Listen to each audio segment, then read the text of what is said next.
Halo, apa kabar? Kembali lagi dengan saya dan Dian Permasari.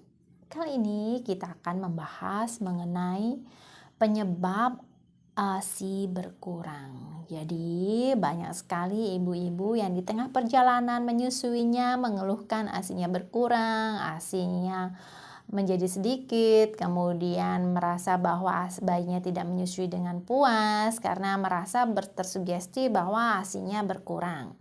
Dan ini salah satu penyebab dilematik ibu memilih jalan pintas untuk menggunakan bantuan dari media lainnya. Misalnya nutrisi di makanan tambahan sebelum waktunya, kemudian susu formula yang tidak diberikan dengan rekomendasi sesuai dengan anjuran dokter, dan ini tentunya sangat berisiko dilakukan apabila ibu menggunakan keputusan secara sepihak tanpa melakukan konseling atau tanpa melakukan dialog atau advice dari tenaga kesehatan, baik itu dari bidan, tenaga konselor ASI, kemudian dokter spesialis anak, sehingga ibu harus melakukan evaluasi manajemen ASI yang tepat sebelum memutuskan untuk menggunakan media susu formula atau pemberian makanan tambahan sebelum waktunya. Yuk simak terus video saya.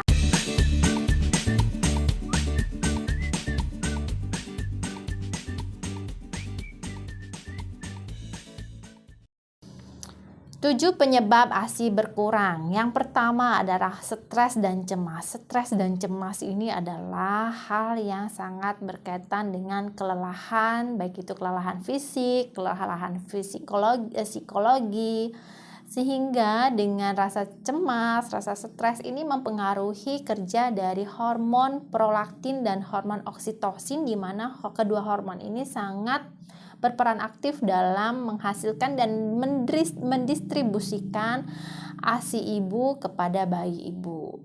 Nah, apabila ibu merasakan kelelahan, kemudian stres, cemas, ini harus mendapatkan dukungan dan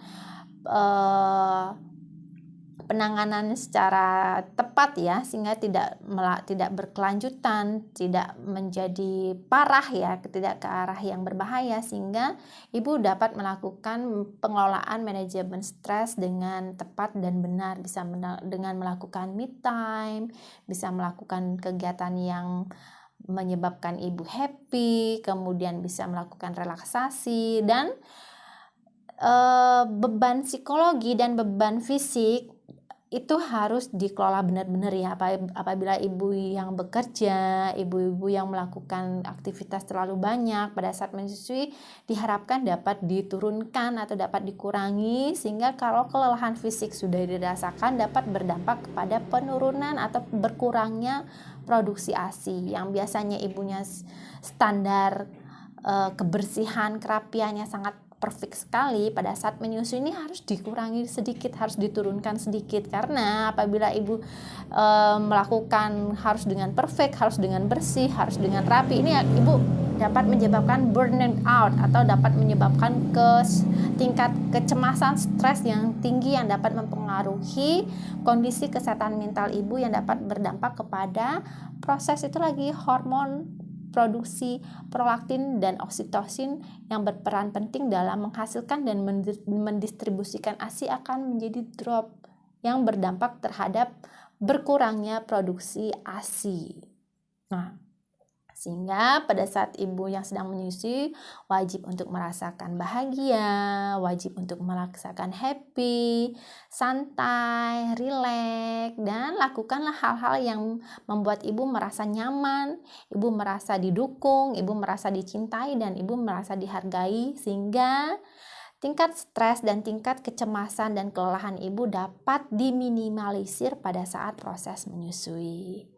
Yang kedua adalah memberikan susu formula. Nah, ini adalah biasanya ada proses di mana bayinya nangis terus-menerus. Sedangkan kita di dalam proses menyusui, di dalam perkembangan pertumbuhan bayi itu ada yang dikenal dengan growth spurt atau percepatan pertumbuhan perkembangan bayi, yang memang dia memerlukan benar-benar banyak asupan ASI karena untuk mendukung penambahan berat badannya, kemudian penambahan tingginya, perkembangan saraf otot motoriknya, sensoriknya, sehingga dia perlu banyak ASI untuk mendukung hal tersebut dibentuk, hal tersebut dibangun, sehingga dengan demikian dia akan sebentar-sebentar ingin menyusu, sebentar-sebentar ingin untuk dineneni, dan ibu beranggapan biasanya itu bayinya nggak kenyang karena ASINya kurang. Bila ibu beranggapan demikian, kemudian ibu memutuskan dengan sendirinya tanpa melakukan konseling, tanpa melakukan pemeriksaan lebih lanjut terhadap tenaga yang kompeten ya, sehingga ibu memutuskan sendiri, belilah di toko atau dimanapun itu yang bisa ibu jangkau pemberian susu formula untuk si bayi, dengan harapannya si bayinya kenyang karena ASINya merasa ibu nggak cukup, nggak memuaskan bayinya kan sebentar-sebentar kok dia minum ASI, padahal itu adalah gejala growth spurt misalnya ya, percepatan pertumbuhan perkembangan bayi yang memerlukan doping asupan ASI yang lebih banyak, karena itu ibu berasumsi bahwa ASINya kurang, memilihlah ibu pemberian pemberian susu formula atau diberikan makanan tambahan sebelum waktunya. Nah, kalau misalnya diberikan susu formula pada bayinya, ini susu formula tentunya molekulnya sudah berbeda dengan molekul ASI, molekulnya besar-besar, namanya juga dia susu yang dari produk yang sudah difortifikasi, yang sudah diberi tambahan zat tertentu untuk asupan bayi, harusnya dengan petunjuk dan saran dokter. Jadi tidak bisa sebenarnya ibu sendiri untuk memutuskan diberikan sekian sendok, kemudian diberikan berapa mili kepada bayinya. Nah, ini seharusnya dengan advice dokter ya. Nah, dengan demikian ibu melakukan tindakan sendiri gitu, tindakan yang mengambil keputusan sendiri, sehingga diberikanlah itu ASI formula kepada bayinya. Molekul ASI formula itu besar-besar ibu, dan itu digunakan untuk perkembangan dan membangun otot tubuh, tetapi tidak untuk membangun kekuatan atau kecerdasan dari otak. Nah, ini ibu berikan kepada bayi ibu sehingga bayi ibu merasa kenyang karena molekulnya itu besar-besar, jadi lama dicerna oleh si tubuh bayi, si lambung bayi, pada saluran cerna bayi itu dia menunggunya lambat, sehingga bayinya boboknya anteng, kemudian nenennya nanti lama karena dia merasa masih kenyang terus karena molekulnya besar ibu, itu lama dicerna oleh si peristaltik usus, sehingga dampaknya bayinya tertidur pulas. ASI ibu tidak disusui 2-3 jam, tidak dihiraukan oleh si bayi. Bayinya kenyang terlalu lama, dan payudara ibu tidak disusui selama 2-3 jam karena bayinya bobok terus menerus. Kemudian nampak besar bayinya, tumbuh dengan besar, montok ya, tetapi itu untuk si susu formula ini untuk mengenyangkan bayi dan membangun massa ototnya, tetapi massa perkembangan untuk DHA-nya untuk perkembangan otak itu minimal. Jadi harapannya dengan memberikan susu formula itu bayinya kenyang terlalu lama, sehingga payudaranya lama dicuekin. Kalau payudaranya lama dicuekin, secara tidak langsung si stimulasi hipotalamus akan memberikan tanda untuk berhenti nih, kurangin nih, karena nggak ada permintaan dari 2-3 jam itu, tidak ada permintaan dari konsumen. Siapa konsumennya? Ya si bayi, sehingga lama-kelamaan ASI pun akan berkurang, bahkan apabila terus-menerus itu dilakukan lama-lama menjadi habis. Karena si sumber mata airnya ini kering karena tidak ada permintaan dari konsumen, tidak ada rangsangan hisapan yang semakin menurun, sehingga menyebabkan si bayi pun akan lebih nyaman dan lebih tenang dan lebih lama pulas boboknya karena disusui dengan susu formula yang molekulnya lebih besar daripada molekul ASI. Jadi pemberian susu formula ini sangat harus dengan advice dokter spesialis anak sesuai dengan petunjuknya, Karena nanti harus dihitung berapa berat badannya, kemudian berapa kebutuhannya, tidak serta-merta ibu buatkan sendiri dan harus diberikan kepada bayi sekian keinginan ibu. Jadi seharusnya pemberian susu formula ini harus dengan indikasi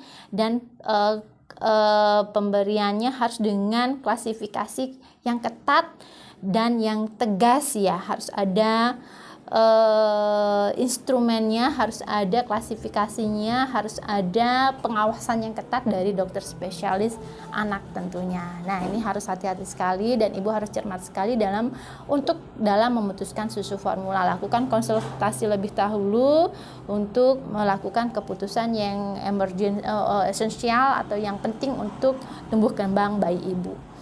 Yang ketiga adalah makan dan minum yang terlalu sedikit. Tentunya ibu yang makan dan minum yang terlalu sedikit tentunya akan mempengaruhi proses produktivitas dari ASI itu sendiri. Jadi makannya harus gizi seimbang dengan jumlah porsi yang tentunya juga harus ditambah karena ibu makan berdua, ibu dan bayi ibu. Dan cairan nutrisi minimal sehari 3 liter, yaitu ibu harus wajib untuk melakukan takaran yang tepat untuk dapat dikonsumsi. Jadi nggak bisa tadi kayaknya sudah sekian gelas, jadi harus dilakukan gelas ukur sehingga ibu pasti dalam satu hari itu menghabiskan 3 liter per hari, baik itu dari jus buah, baik itu dari jus sayuran, baik itu dari air mineral. Jadi pastikan ibu tidak kekurangan cairan karena ASI dibentuk oleh 70% cairan ya. Jadi sebelum menyusui harus minum, setelah menyusui juga harus minum, dan upayakan dalam satu hari itu ibu mengkonsumsi cairan kurang lebih 3 liter, minimal 3 liter. Oke? Sehingga ASI ibu tetap termaintenance dengan baik dan dihasilkan dengan produktivitas yang kualitasnya baik dan kuantitasnya pun terpenuhi untuk bayi ibu. Yang keempat adalah sakit. Sakit ini sangat mempengaruhi ASI itu berkurang. Misalnya ibu mengalami hipertensi, anemia, kemudian ibu yang mengalami gangguan gula darah, ibu yang mengalami tiroid, gangguan hormon, ini sangat mempengaruhi sekali terhadap tingkat produktivitas ASI. Jadi kalau misalnya si ibu dan si bayi dalam kondisi yang kurang fit, kurang baik itu misalnya dalam gangguan fisik, gangguan metabolisme, gangguan hormonal, ini harus mendapatkan penanganan yang serius dan yang tepat sehingga dapat memulihkan kembali, dapat mengatur regulasi kembali pengeluaran ASI dari ibu untuk bayinya. Yang kelima adalah melewatkan menyusui di malam hari, karena pada malam hari ini adalah hormon prolaktin dan hormon oksitosin diproduksi dengan banyak dan membuncah. Apabila ini dilewatkan secara terus-menerus, nah artinya dia dihasilkan tetapi tidak diterima, tidak dihisap. Nah, dengan demikian si otak memerintahkan nggak usah diproduksi lagi karena nggak ada permintaan. Nah, dengan demikian sebaiknya selelahnya ibu, sengantuk-ngantuknya ibu tetap untuk menyusui bayi ibu di malam hari. Sangat penting banget untuk bayi ibu dan kelancaran produktivitas ASI ibu. Yang keenam adalah jarang menyusui. Jadi frekuensi menyusui ibu tuh sangat jarang sekali ya, tidak intermittent dan tidak continuous ya. Misalnya 2-3 jam sebaiknya ibu menyusui, tetapi ibu melewatkan jam-jam tersebut. Atau misalnya ibu yang bekerja atau ibu yang LDR dengan bayinya itu tidak melakukan pumping, tidak melakukan pemerasan ASI pada 2 jam atau 3 jam atau dengan jam-jam yang sudah ritmenya harus dijadwalkan. Nah, ini juga dapat mempengaruhi proses pengurangan ASI karena artiannya kalau dia semakin jarang disusui, si hipotalamus pun memerintahkan gak usah diproduksi lagi, gak ada permintaan. Jadi seperti sumber mata air ini akan berkurang apabila si permintaannya permintaannya pun sedikit. Jadi dia pun akan produksinya pun akan semakin berkurang karena dia menganggap bahwa tidak ada stimulasi untuk permintaan, buat apa diproduksi gitu. Ya, nah, jadi untuk menyusui diharapkan secara rutin ataupun melakukan pumping atau pemerahan apa dengan menggunakan tangan atau dengan manual, atau bisa menggunakan yang elektronik, pompa yang manual, elektronik kan sekarang banyak di pasaran, atau juga menggunakan hand expression juga sekarang sangat membantu ibu dalam melakukan proses pemerahan ASI apabila ibu sedang berada berjauhan dengan bayi, ibu yang sedang bekerja. Nah, ini menjadi salah satu cara untuk menghindari ASI menjadi kurang. Yang ketujuh adalah penggunaan diapers atau pampers. Penggunaan diapers dan pampers ini berkaitan dengan frekuensi menyusui, karena pada saat bayi menggunakan diapers dia akan menjadi lebih nyaman pada saat dia pipis, dia tidak merasa kebasahan. Kemudian pada saat BAB mungkin dia tidak merasakan ketidaknyamanan, sehingga dia cenderung untuk lebih banyak tidurnya. Sehingga pada saat bayi-bayi ibu yang menggunakan pampers, sebaiknya setiap 2 jam atau 2-3 jam itu dilakukan feeding cues, dibuka pampersnya, dibuka bedongnya, nah agar dia terstimulasi untuk menyusui. Nah, apabila diapers ini tidak dalam keadaan yang mendesak, sebaiknya gunakanlah popok kain, klodi, sehingga dia lebih mudah untuk melakukan feeding cues. Jadi misalnya dia pipis, nah dia akan merasakan lembab, ketidaknyamanan, kedinginan, nah itu akan merangsang dia untuk bangun, dan dia merangsang si bayi untuk bangun dan disusui. Jadi kalau misalnya dia terlalu lama untuk dia nyaman, dan dia dengan pampers dia lebih nyaman untuk tidur, sehingga kelamaan si produksi ASI pun akan berkurang karena terlalu lama menunggu. Dengan demikian solusinya untuk bayi-bayi yang menggunakan pampers, sebaiknya 2-3 jam dibuka pampersnya, di bedongnya dibuka, sehingga kita melakukan feeding cue atau stimulasi untuk menyusui, sehingga diharapkan payudara tidak menunggu terlalu lama, sehingga ASI tetap diproduksi dengan lebih optimal dan menghindari terjadinya ASI yang berkurang. Oke, demikian penjelasan saya mengenai penyebab ASI berkurang. Semoga ibu-ibu semua yang sedang mengasihi tetap semangat dan tetap bertekad dan terus berjuang untuk memberikan ASI untuk bayinya, karena ASI adalah yang terbaik, dan semoga diberikan kesehatan dan diberikan kekuatan. Terima kasih. Salam Rahayu.